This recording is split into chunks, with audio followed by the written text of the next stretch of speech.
different racing compared to last night. A lot more moving around the track. You're going to see cars up high, down low, everywhere compared to last night. It's going to be really exciting, and I can't wait to watch that.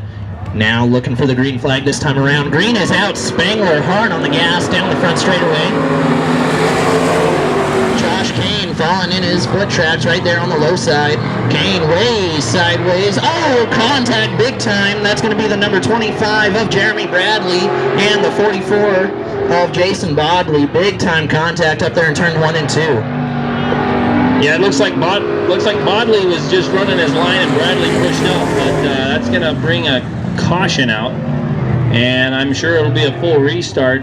They will let Bradley take a look at that car and see if that can be at least the fender pushed back down where he can see. Yeah, that was definitely heavy contact up at the top side of turns 1 and 2.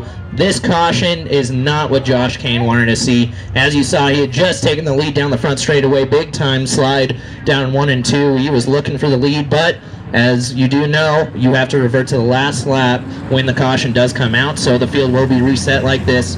Spangler will be up front in the number 16, the 3J of Josh Kane. And just got word it's going to be a complete restart for this, not a full lap completed in the books, so they will go back to how they started. A little bit of deja vu early in this one. Yeah, let's hope that we don't have any of that deja vu from last night. Bradley, it looks like he went into the hot pit area there, but I'm not seeing him. Nope, hot pits are only in the main. So Bradley's back in pits over there. Fender tore up right there. I don't think you could necessarily blame anybody for that, Spencer. I think that looked more just like a first lap kind of mistake. Yeah, and again, these drivers, completely different track than last night. Last night, you were really just able to throw it in there really hard. You had a lot of slop to catch you. Tonight, you're going to be basically working on eggshells. Yeah, and honestly, I think it's going to make it a lot more fun for us to watch and announce up here, because it's going to be so much more of a finesse track. There's not going to be the heavy lead foot going to the front. It's going to be more of a who can keep traction and who can keep their tires from spinning.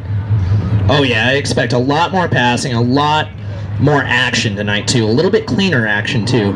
And green flag back in the air. Aaron Spangler hard on the throttle, getting down the front straightaway. Bodley pushed by Kane.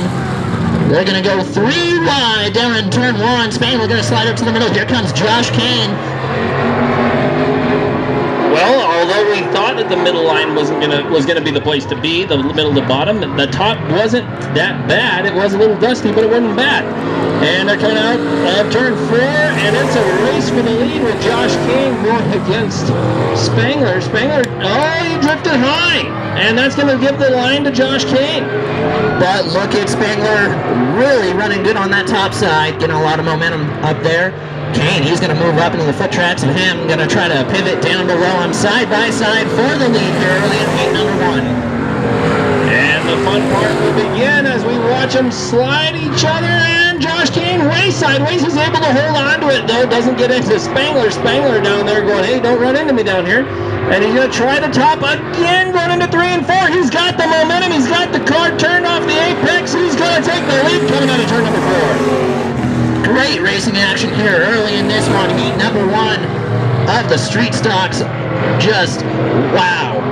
Amazing job by both those drivers up front. Josh Kane and the number 3J up front right now, and Aaron Spangler in second. Third is that injured 44 of Jason Bodley, getting a little bit of contact there early at the top of turns 1 and 2. We're halfway. And like I said, you're going to have that little bit of dust until we get it kind of blown off a little bit, and it starts to harden up on the bottom surface there. But the racing action is actually much better, I think, right now than it was this same heat race last night. Yeah, for sure. I mean, last night you weren't seeing a lot of side-by-side, especially early in the going, because everybody was just trying to run the track in still. A lot of slop at the moment, and they were just trying to run it in, you know, from the middle down and to the top, and we saw a really weird widening of the track, something that I've only seen here at the Uranium Capital Speedway, where the track moves both to the top side and the bottom side as the main event goes on. At most tracks, you see it move from the bottom all the way up. So definitely something very unique to this facility. And the white flag being displayed and will be waved for Josh Kane one more time around the speedway. Josh Kane, no stranger to running a dry slick track with a little bit of dust. A little bit different than what we normally see here at Uranium Capital Speedway, but Josh Kane is still yet getting it done and putting a great lead over Spangler. Spangler no stranger to dry slicks either, but Josh Kane will take heat race number 1 win. That's Josh the Hurricane Kane. And just very impressive in that street style. Yeah, definitely. New car for Josh Kane, that one built by Luigi. And